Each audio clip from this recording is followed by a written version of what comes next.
நடிகர்களுடைய atrocity வந்து நாளுக்கு நாள் அதிகமாக போயிருக்கு. நீங்கள் ஒரு படத்தில் ஒரு ஹீரோ கமிட் ஆகிட்டாருன்னா அந்த படத்தை முடிச்சுட்டு வெளியில் வர வரைக்கும் அவருடைய அத்தனை செலவுகளும் தயாரிப்பாளர் தலையில் தான் கட்டுறாங்க. முன்னாடி நடிகர் நீங்கள் ஷூட்டிங் ஸ்பாட்டில் வராருன்னா அவருக்கு குறைந்தபட்சம் ஒரு 4 பவுன்சர், ஒரு டிரைவர், ஒரு நியூட்ரிஷன், ஒரு ஹேர் ட்ரெஸ்ஸர், ஒரு மேக்கப் மேன், ஹேர் ஸ்டைலிஸ்ட்னு ஒருத்தவங்க வந்து பாம்பேலேருந்து கூட்டு வராங்க. இந்த செலவுகள் மட்டுமே ஒரு நாளைக்கு 1.5 லட்சம் ரூபா வருதுங்கிறாங்க. ஒரு காமெடி நடிகர், அவர் டிவி ஷோவில் ஆரம்பத்தில் இருந்து அப்புறம் ஒரு காமெடி நடிகராக வந்தார். அவரை ஒரு ஈவெண்ட்டுக்கு கூட்டு போயிருக்காங்க ஒரு ஊருக்கு. அவர் அந்த ஊரில் பண்ண அந்த ஹோட்டலில் வந்து இந்த ஹோட்டல் தான் தங்குவேன், இந்த பிராண்ட் மினரல் வாட்டர் தான் குடிப்பேன், அவர் அந்த அளவுக்கு அட்ராசிட் பண்ணி. இன்னொரு நடிகர் என்ன பண்ணியிருக்காரு, ஒரு ரூமில் வந்து ஒரு 5 ஸ்டார் ஹோட்டல் ரூம் போட்டிருக்காங்க. அந்த ரூமில் என்ன பண்ணிருக்காங்க, அந்த டேப் இருக்கு இல்லையா, பாத்ரூம் டேப், அது வந்து லேசாக டிராப்டாக விழுந்து நைட்டு 1 மணிக்கு. உடனே தயாரிப்பாளருக்கு ஃபோனை போட்டு நீ என்ன ரூம் போட்டுருக்கேன், உடனே ஊருக்கு கிளம்பி போகிறேன், ஷூட்டிங் கேன்சல் பண்ணுறேன். பிஸ்னஸ் யார் ஓடிடி வாங்குறதில்ல, சேட்டலைட் வாங்குறதில்ல, தேட்டரில் டிக்கெட் விலை, தேட்டருக்கு யாரும் பெரிய ஆட்கள் சாமானிய ஆட்கள் வர்றதில்லை. இப்படி ஒரு சூழ்நிலை நடிகர்களுடைய சம்பளமும் நடிகர்களுடைய இந்த செலவுகள் கூட்டிகிட்டே போகிறதுனால தயாரிப்பாளர்கள் அப்படி ஒரு விலையை போகிறாங்க.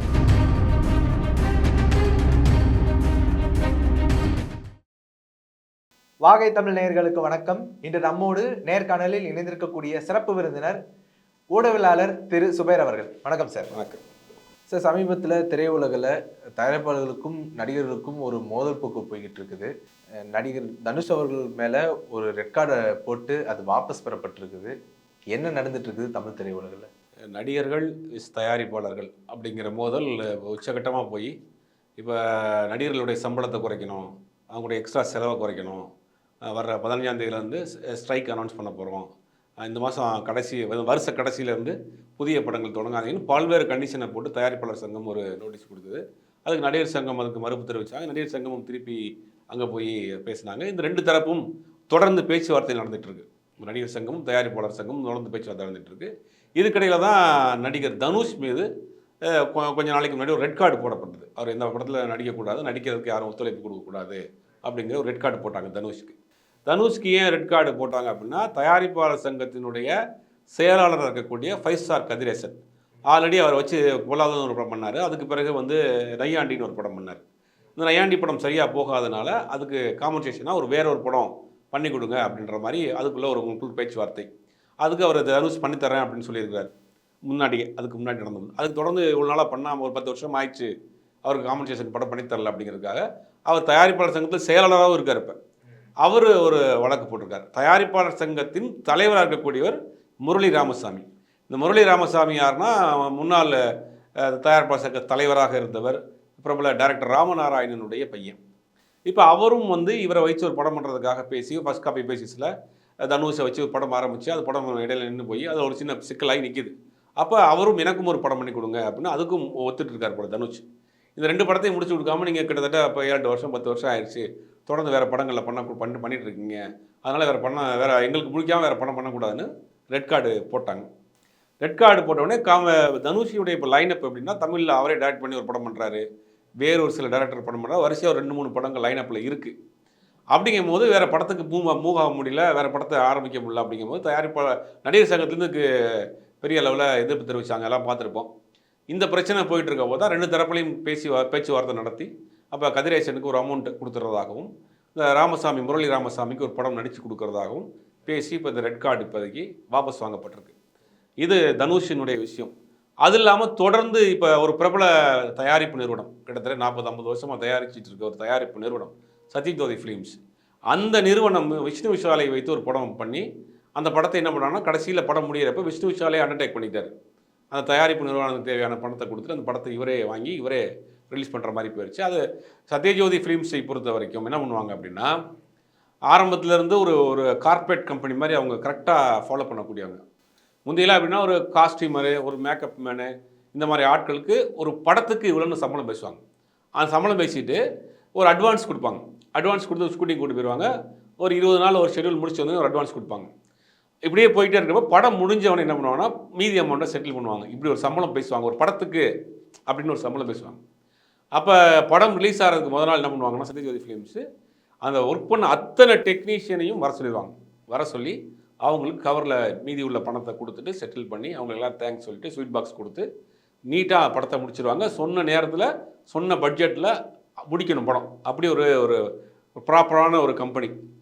அந்த கம்பெனியே இவங்க இந்த மாதிரி விஷ்ணு விஷால் மாதிரி நடிகர்களை வைத்து படம் அவங்களால பண்ண முடியல. விஷ்ணு விஷால் ஏற்கனவே ஒரு படத்தில் ஒரு 4-5 பவுன்சரோட 10 பேர் இறங்கி ஒரு பிரச்சனையாச்சு. அதுக்கு கூட எல்லாருக்கும் தெரிஞ்சிருக்கும் அந்த சம்பவம் கூட. அதனால் இந்த மாதிரி நடிகர்களுடைய சமீப காலத்தினுடைய அட்ராசிட்டி வந்து நாளுக்கு நாள் அதிகமாக போயிட்டுருக்கு. நீங்கள் ஒரு படத்தில் ஒரு ஹீரோ கமிட் ஆகிட்டார்னா அந்த படத்தை முடிச்சுட்டு வெளியில் வர்ற வரைக்கும் அவருடைய அத்தனை செலவுகளும் தயாரிப்பாளர் தலையில் தான் கட்டுறாங்க. முந்தையெல்லாம் ஒரு நடிகர் ஷூட்டிங் ஸ்பாட்டுக்கு வருவார்னா ஒரு டச்சப் இருப்பார், ஒரு மேக்கப் மேன் இருப்பார், 2 பேர் இருப்பாங்க கூட. அந்த டச்சப் பண்ணுறவர் கூட பிடிச்சிட்டு வருவார், வேறு தான் டச் பண்ணுறதுக்கு மேக்கப் மேன் மேக்கப் பாக்ஸ் வச்சுட்டு இருப்பார். இவங்க தான் இருப்பாங்க. இப்போ ஒரு நடிகர் வரதா இருந்தாருன்னா, ஒரு முன்னணி நடிகர் நீங்கள் ஷூட்டிங் ஸ்பாட்டில் வராருன்னா அவருக்கு குறைந்தபட்சம் ஒரு 4 பவுன்சர், ஒரு டிரைவர், ஒரு நியூட்ரிஷன், ஒரு ஹேர் ட்ரெஸ்ஸர், ஒரு மேக்கப் மேன், ஹேர் ஸ்டைலிஸ்ட்னு ஒருத்தவங்க வந்து பாம்பேலேருந்து கூட்டு வராங்க. இந்த செலவுகள் மட்டுமே ஒரு நாளைக்கு 1.5 லட்சம் ரூபா வருதுங்கிறாங்க. ஒரு நடிகருடைய தனிப்பட்ட செலவு, ஒரு பெரிய நடிகருடைய தனிப்பட்ட செலவு. காலையில் கூட ஒரு உதவி இயக்குநர்கிட்ட பேசிட்டு இருந்தால் அவர் கொடுத்த பட்ஜெட்டும் அந்த கம்பெனி கொடுத்த பட்ஜெட்டுக்கும் இது மட்டுமே கிட்டத்தட்ட 1 கோடி ரூபாய்க்கு மேலே வருதுங்கிறார். ஒரு புதிய இயக்குனர் ஒருத்தர் ஒரு படம் பண்ணுறதுக்காக ஒரு தயார் பண்ணுற அணுகியிருக்கிறாரு. அவர் ஒரு பட்ஜெட் கொடுத்துருக்கிறாரு.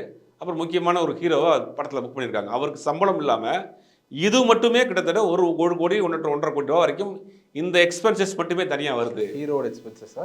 ஹீரோவோட எக்ஸ்பென்சஸ் சம்பளம் இல்லாமல் இந்த மாதிரியான செலவுகள். மினிமம் அவங்க வந்து 7 ஸ்டார் ஹோட்டலில் ரூம் கேட்குறாங்க ஹீரோ.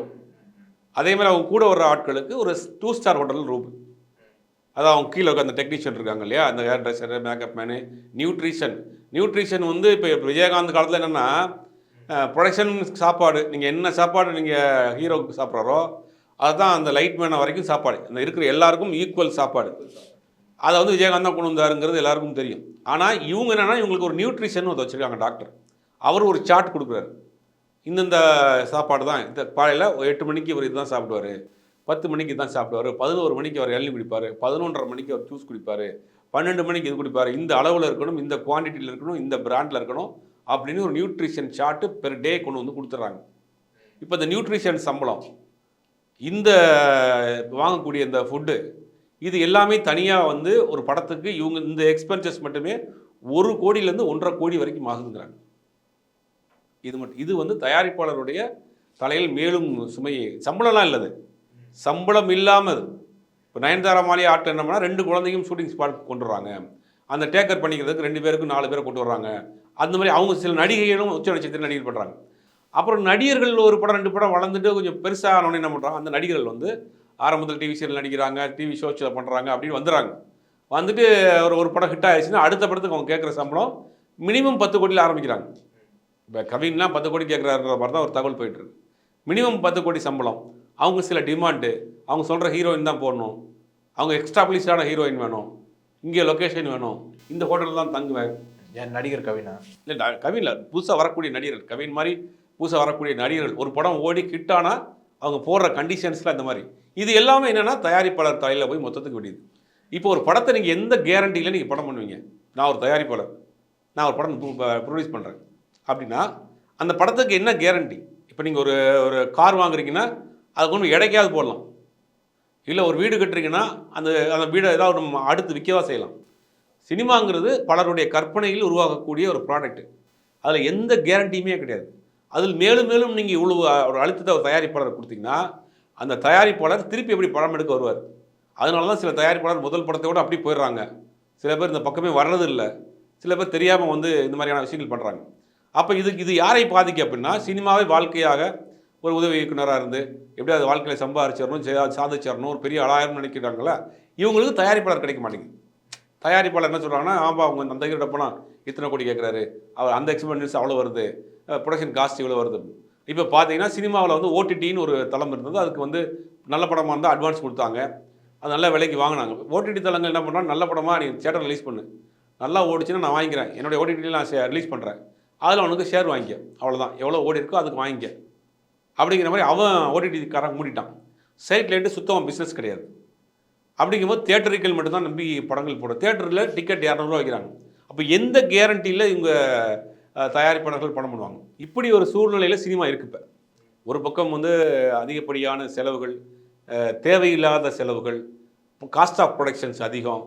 அப்படி ஒரு சூழ்நிலை இருக்க பிஸ்னஸ் யாரும் ஓடிடி வாங்குறதில்ல, சேட்டலைட் வாங்குறதில்ல, தேட்டரில் டிக்கெட் விலை, தேட்டருக்கு யாரும் பெரிய ஆட்கள் சாமானிய ஆட்கள் வர்றதில்ல. இப்படி ஒரு சூழ்நிலை நடிகர்களுடைய சம்பளமும் நடிகர்களுடைய இந்த செலவுகளும் கூட்டிகிட்டே போகிறதுனால தயாரிப்பாளர்கள் ஒவ்வொரு நாளாக அப்படி ஒரு விலகி போகிறாங்க. அதனால தான் பார்த்தீங்கன்னா சூப்பர் குட் மாதிரி, ஏவிஎம் மாதிரி, சத்யஜோதி மாதிரி, லட்சுமி மூவி மேக்கர்ஸ் மாதிரியான பெரிய நிறுவனங்கள் படம் எடுக்கிறது நிப்பாட்டாங்க. இது ஒரு பக்கம் தயாரிப்பாளர் நடிகர்கள் பண்ணுற அட்ராசிட்டியாக இருந்தாலும், ஒரு சில ஜெயிச்ச பிறகு சில டேரக்டர் பண்ணுற அட்ராசிட்டி அதை காட்டிலும் பெரிய அட்ராசிட்டியாக இருக்குது. 180 நாள் படம் எடுக்கிறேன், 200 நாள் எடுக்கிறேன், 300 நாளில் ஒரு டேரக்டர் படம் எடுத்துகிட்டு இருக்காரு. இப்போ 300 நாள் 300 டேஸ் ஷூட் போயிருக்கு ஒரு படம். கேட்டால் நான் 3 பார்ட்டாக எடுக்கிறேன், 2 பார்ட்டாக எடுக்கிறேன், ஒரு பார்ட் எடுத்து ஓட வச்சுட்டு அவரை போட்டாப்பா. இந்த மாதிரி தயாரிப்பாளர்கள் சினிமா வர்றதுக்கு பயப்படுறாங்க. அப்போ இந்த பிரச்சனை நாளுக்கு நாள் போயிட்டு இருக்கு. அங்கே பிஸ்னஸும் இல்லை, அதுக்கு ஒரு கேரண்டியும் கிடையாது. இந்த மாதிரியான நேரத்தில் நடிகர்கள் கொஞ்சம் அவர்கள் இறங்கி வருவாங்களான்னு தெரியல. சில பெரிய இயக்குநர்கள் அப்படின்னு சொல்கிறவங்க அவங்களும் இதெல்லாம் வந்து பரிசீலனை பண்ண வேண்டியிருக்கும். இது மாதிரி பண்ணால் தான் சினிமாவுக்காக காத்திருக்கக்கூடிய பலாயிரம் பேர் இருக்கிறாங்க, அவர்களுக்கான வாழ்க்கை கிடைக்கும். சினிமாவை நம்பியே வாழ்ந்துட்டு இருக்காங்க. 24 கிராஃப்ட் இருக்குது சினிமாவில். அந்த 24 கிராஃப்ட்லையும் தொழிலாளர்கள் இருக்காங்க. அவர்கள் இந்த சினிமாவை மட்டுமே நம்பி தான் வாழ்ந்துட்டு இருக்காங்க. அவங்க வேறு எதாவது தொழிலும் தெரியாது. இதெல்லாம் வந்து இருக்கக்கூடிய பெரிய இயக்குநர்கள், பெரிய நடிகர்கள் மனதில் வச்சா சினிமா ஆரோக்கியமாக இருக்கும். இப்போ நீங்கள் சொல்லக்கூடிய விஷயங்கள் எல்லாம் பெரிய நடிகர் மட்டும்தான் செய்கிறாங்களா, இல்லை சிறு சிறு நடிகர்களும் செய்கிறாங்களா? இல்லை, முதல் படம் வெற்றி அடைகிற வரைக்கும் அமைதியாக இருக்காங்க. முதல் படம் வெற்றி அடைஞ்ச பிறகு அவங்க வேலையை காமிக்க ஆரம்பிச்சிடாங்க. ஒரு காமெடி நடிகர், நான் ஒரு சம்பவம் சொல்கிறேன். ஒரு காமெடி நடிகர், அவர் டிவி ஷோவில் ஆரம்பத்தில் இருந்து அப்புறம் ஒரு காமெடி நடிகராக வந்தார். அவரை ஒரு ஈவெண்ட்டுக்கு கூட்டி போயிருக்கிறாங்க ஒரு ஊருக்கு. அவர் அந்த ஊரில் பண்ண அந்த ஹோட்டலில் வந்து எனக்கு இந்த ஹோட்டலில் தான் தங்குவேன், இந்த பிராண்ட் மினரல் வாட்டர் தான் குடிப்பேன் அப்படின்னு அந்த அளவுக்கு அட்ராசிட் பண்ணியிருக்காரு. இன்னொரு நடிகர் என்ன பண்ணியிருக்காரு, ஒரு ரூமில் வந்து ஒரு 5 ஸ்டார் ஹோட்டல் ரூம் போட்டிருக்காங்க. ஒரு நடிகருக்கு, ஒரு முக்கியமான நடிகர் போய் நடிச்சிட்டு இருக்காரு. அந்த ரூமில் என்ன பண்ணியிருக்காங்க, அந்த டேப் இருக்கு இல்லையா, பாத்ரூம் டேப்பு, அது வந்து லேசாக ட்ராப்டாக விழுந்துருக்கு நைட்டு 1 மணிக்கு. உடனே தயாரிப்பாளருக்கு ஃபோனை போட்டு, என் பாத்ரூமில் வந்து ட்ராப்பாக தண்ணி போயிட்டுருக்கு, எனக்கு தூங்க முடியல, டிஸ்டர்பாக இருக்குது, நீ என்ன ரூம் போட்டிருக்கேன், நான் உடனே ஊருக்கு கிளம்பி போகிறேன், ஷூட்டிங் கேன்சல் பண்ணிட்டு இருக்காரு. அதற்கு பிறகு நைட் 1 மணிக்கு ஃபோன் போட்டு ப்ரொடக்ஷன் மேனேஜருக்கு சொல்லி பக்கத்தில் இருக்க இன்னொரு 7 ஸ்டார் ஹோட்டல் ரூம் போட்டு கொடுத்துருக்காங்க. இந்த மாதிரி பண்ணுற அட்ராசிட்டிகள் முதல் படம் பண்ணுற வரைக்கும் அமைதியாக இருக்காங்க. அடுத்தடுத்த படங்கள் போகிறப்ப இந்த மாதிரியான நடிகர்கள் வந்து இந்த வேலையை காட்டுறாங்க. இது ஆரம்பத்தில் இங்கே வரப்போ சின்ன நடிகர் பண்ணுறாங்களா பெரிய நடிகர் பண்ணுறாங்கன்னா, சின்ன நடிகராக இருக்கிற வரைக்கும் அமைதியாக இருக்கிறாங்க. ஒரு படம் ஓடிடுச்சு, அவங்களுக்கு கோடியில் சம்பளம் வாங்க ஆரம்பிச்சிட்டாங்கனாலே அவங்க வந்து இந்த வேலைகளை பண்ணுறாங்க. ஆனால் அது அவங்களுக்கு தான் திருப்பி ஒரு நாளைக்கு பேக் ஃபேராக வருங்கிறது அவங்க புரியாமல் பண்ணிகிட்டு இருக்கிறாங்க. சினிமா இன்றைக்கி எந்த நிலைமையில் இருக்குது, எதை நோக்கி போய்கிட்டு இருக்குது அப்படிங்கிறதெல்லாம் அவங்க புரிஞ்சுக்கிட்டாங்கன்னா இது எல்லாருக்கும் நல்லது. உங்கள் நேரத்தை ஒதுக்கி எங்களோட கருத்துக்களை பகிர்ந்தமைக்கு நன்றி சார்.